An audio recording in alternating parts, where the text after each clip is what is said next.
निर्गमन का पुस्तक 10वां अध्याय का मनन। 10वां अध्याय में 29 वचन लिखल गल बाटे। ए अध्याय में परमेश्वर के द्वारा मिस्र पर भेजल गयल दू विपत्ति के बारे में लिखल गल बा।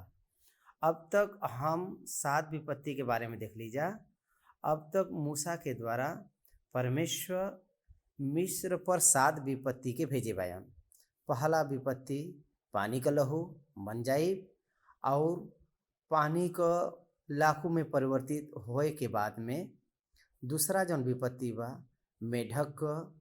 मेढक क देश में चढ़ जाई और तीसरा विपत्ति मनुष्य और पशु के कुटकी क आई। ओकरे बाद के विपत्ति में मक्खिया का झुंड का मिस्र में आई। और 5वां विपत्ति में मिस्र का सारा पशु मर जाना। और 6वां विपत्ति में मनुष्य और पशु पर फोड़ा और फफोड़ा बन जाला। और 7वां विपत्ति में भयानक ओला पड़ला।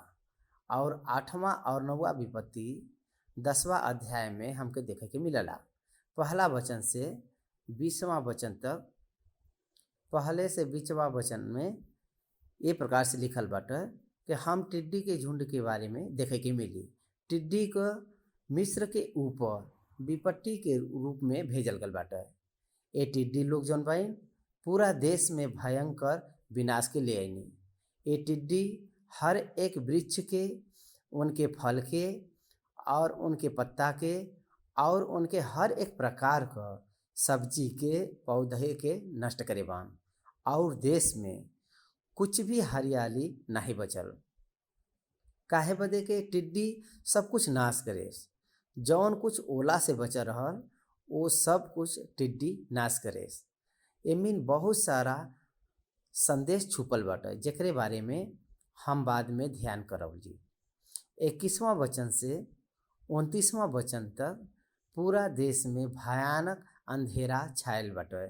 लेकिन गोशन देश में जहाँ पर इस्राएली लोग रहत रहना वहाँ पर प्रकाश बना रहा। बाकी सारा देश अंधकार में भरा रहल।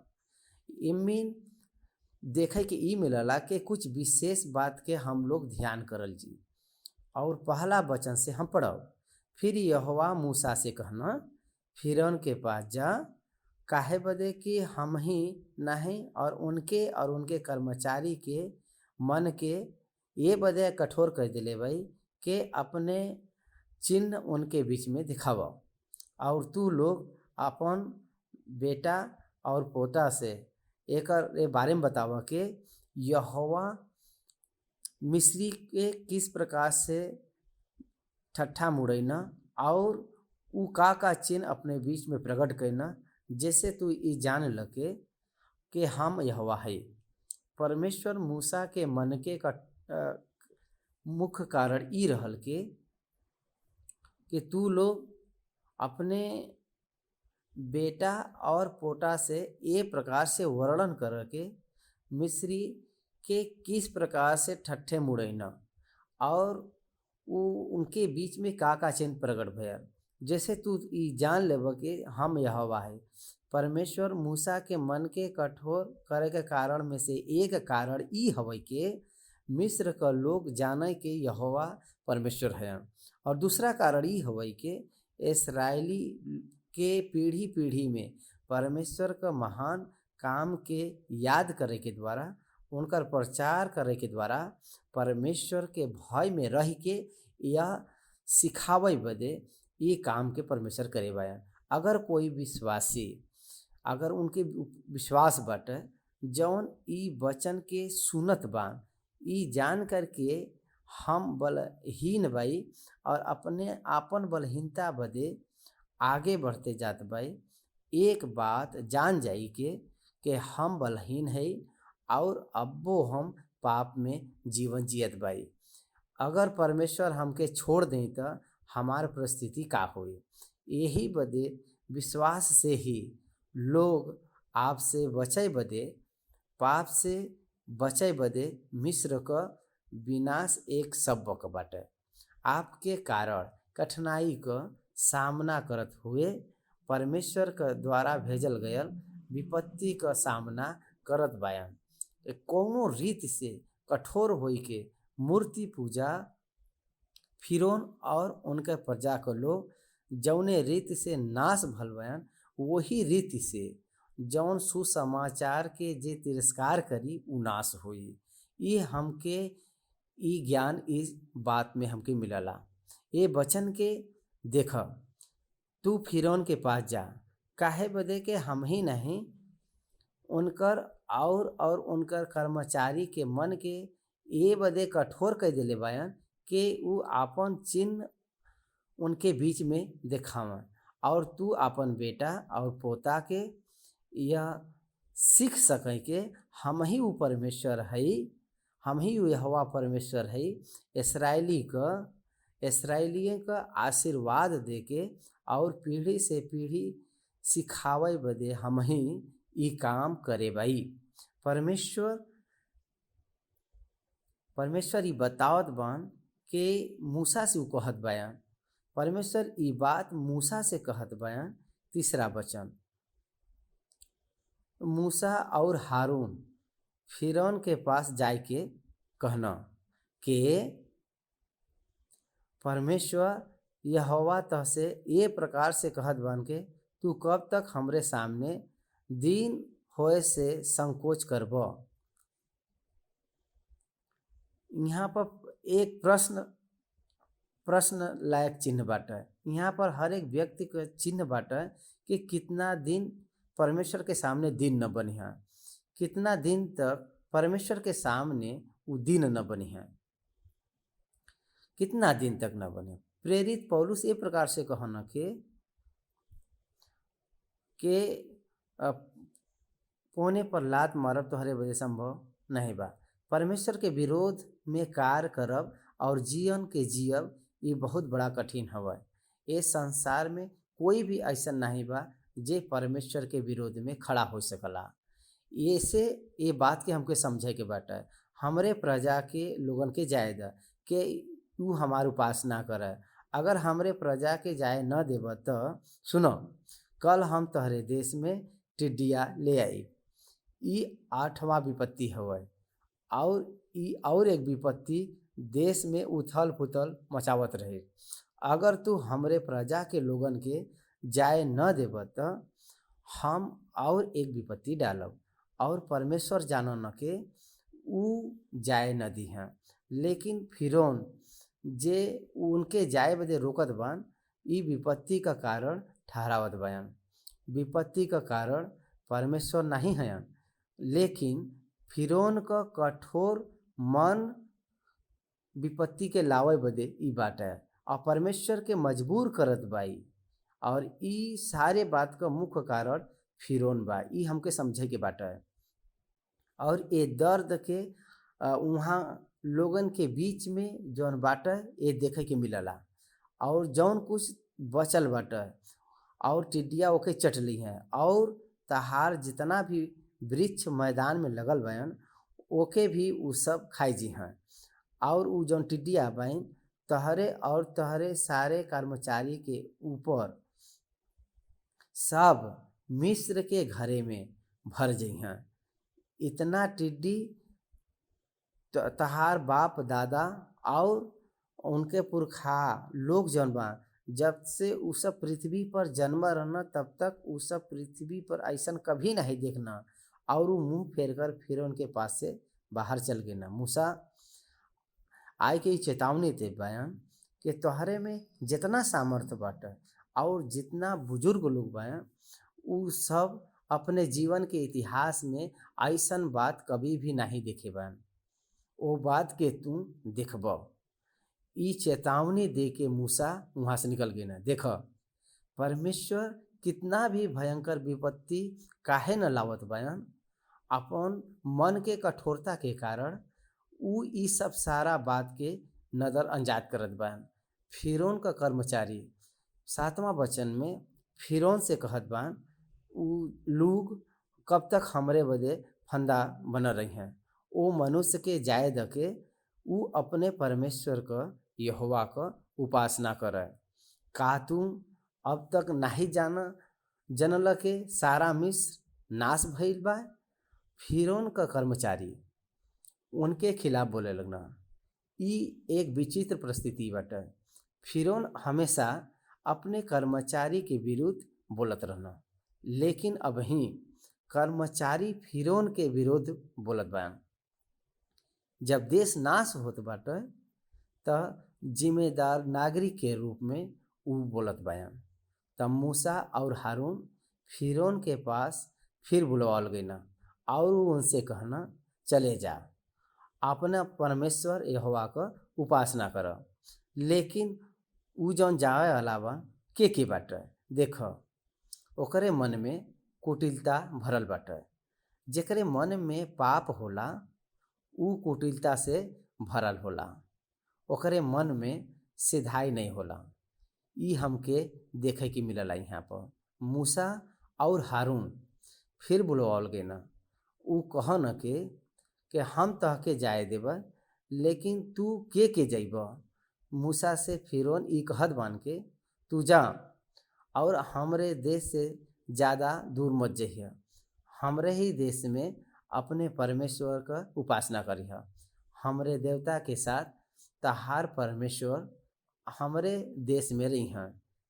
का तू ई बात के समझत बाया? यही बात बा आज भी मूर्ति पूजा के लोग देश में बोलल जाला। हमरे देश में हमरे साथ रह के भी तहार ईश्वर का उपासना कर।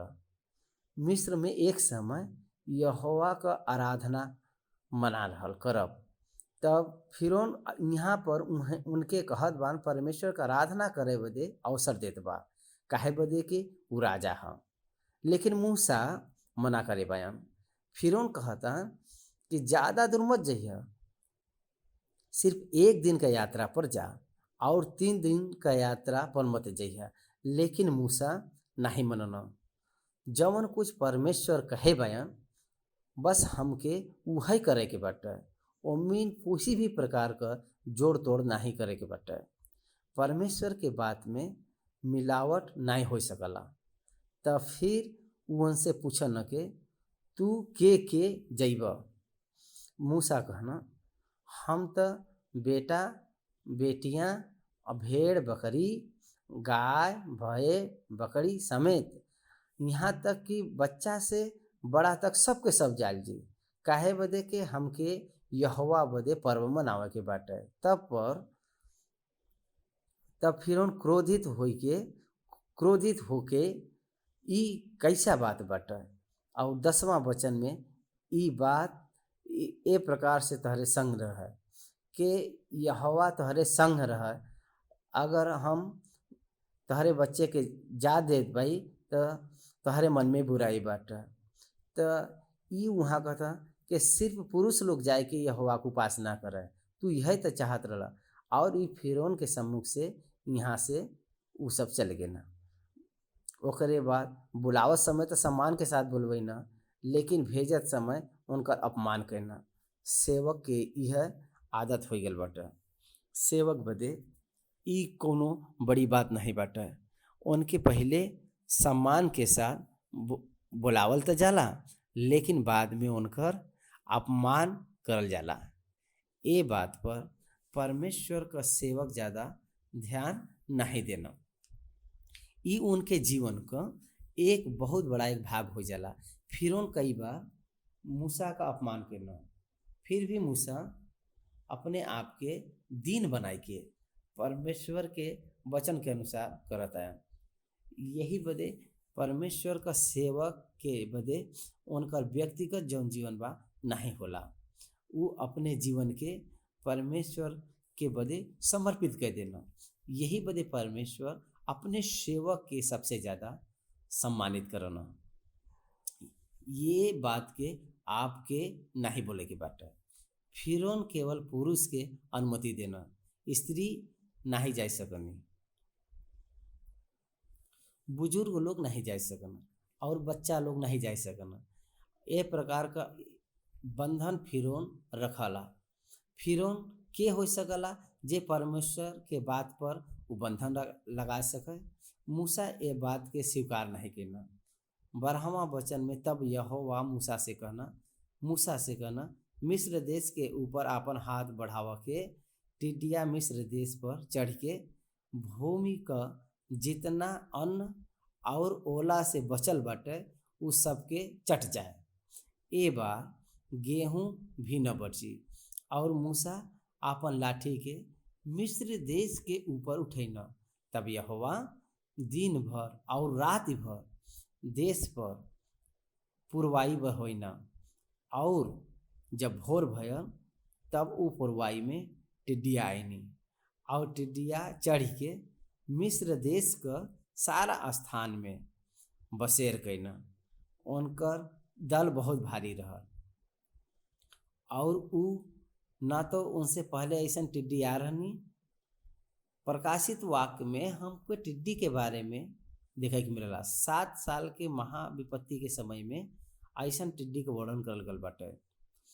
ई कौने बात क बाटे, ई हमरे बदे एक उदाहरण के रूप में बाटे कि जौने रीति से मिस्र में टिड्डिया देश के बर्बाद कर लेना, अंत के समय में ऐसा ही हुई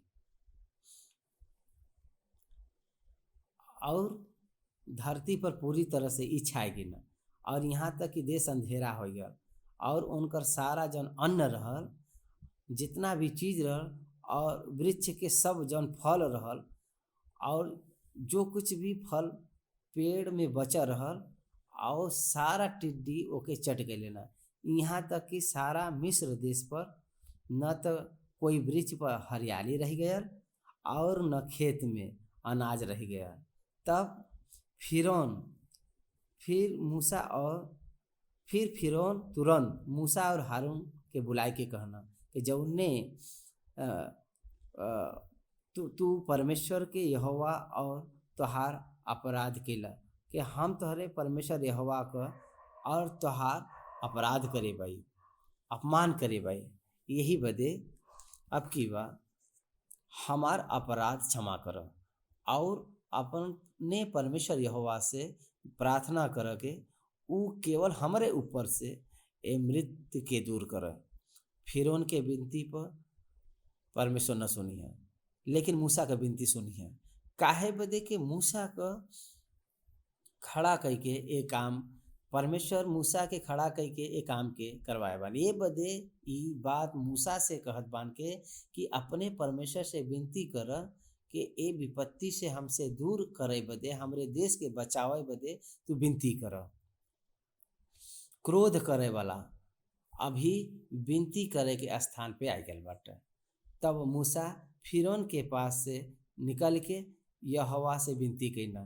तब यहोवा बहुत प्रचंड पछुआ बहाय के टड्डी के उड़ाई के लाल समुद्र में डाल देना और मिस्र के कोई भी जगह में एक भी टिड्डी न रह गई, एक भी टिड्डी नहीं रह गई, सबके परमेश्वर निकाल देना। कुछ दिन के बाद टिड्डियाँ बड़ा झुंड के साथ में पाकिस्तान में, भारत देश में, पंजाब के प्रांत में हमला कैना।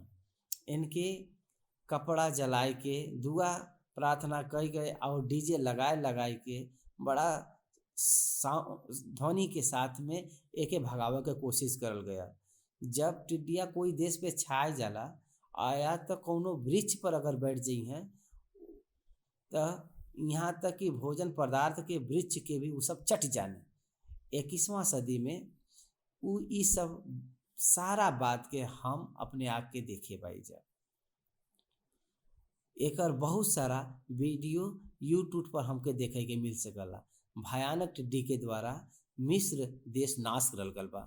जब शांति मिल गया तब फिरौन और अपने मन के फिर से कठोर कर ले और फिरौन फिर से अपने मन के कठोर कर ले और परमेश्वर एक विपत्ति भेजे बदे और तैयार बा। फिरौन का मन कठोर हो गया। एकर कारण हवा पाप।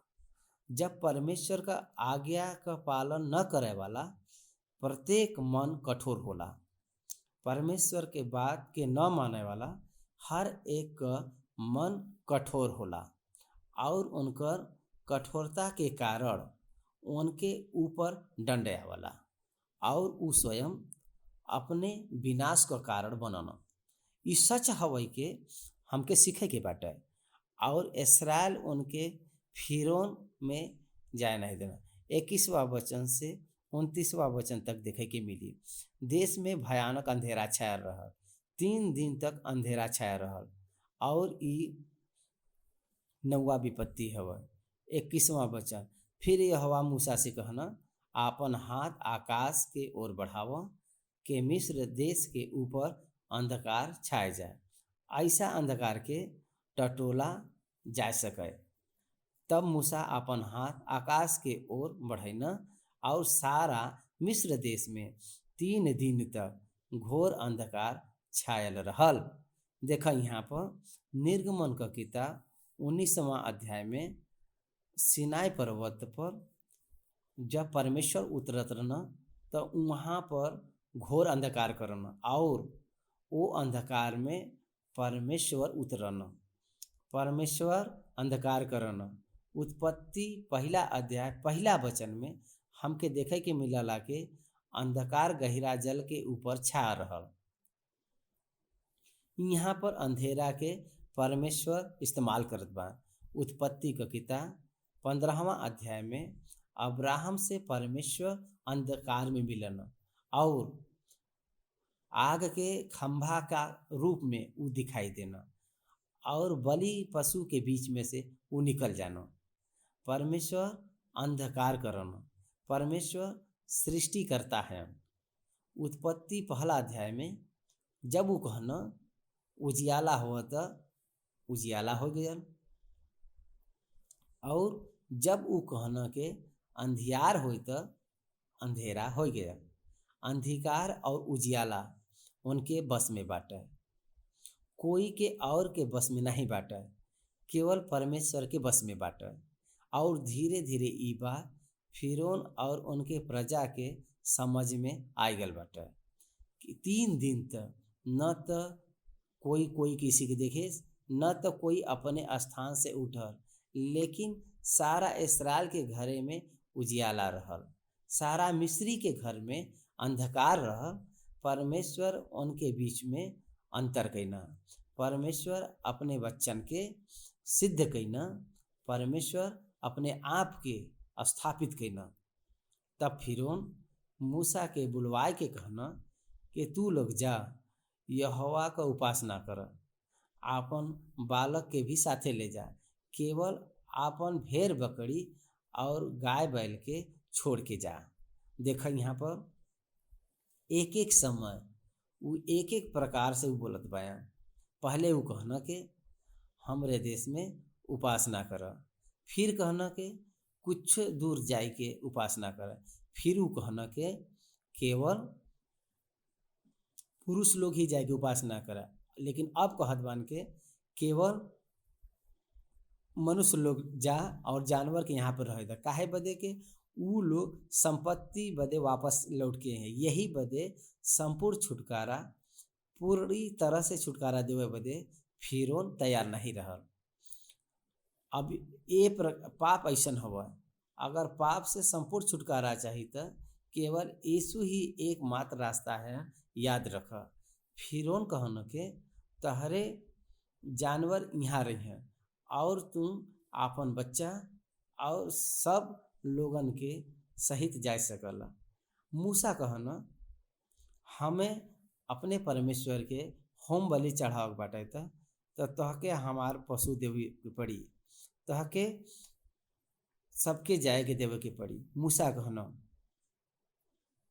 तहके हमरे हाथ में बलि और होम बलि का पशु भी देवे के पड़ी, जेके हम अपन परमेश्वर यहोवा बदे चढ़ाए।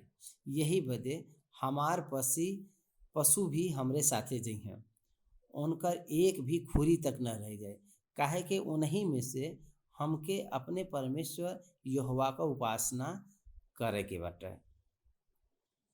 हमार पशु हमार जंतु में से हमके हमारे बलिदान के चढ़ावक बा, बलि चढ़ावक बा। यही बदे उनके बिना अगर हम जाई तो आराधना पूरा नहीं हो सकला।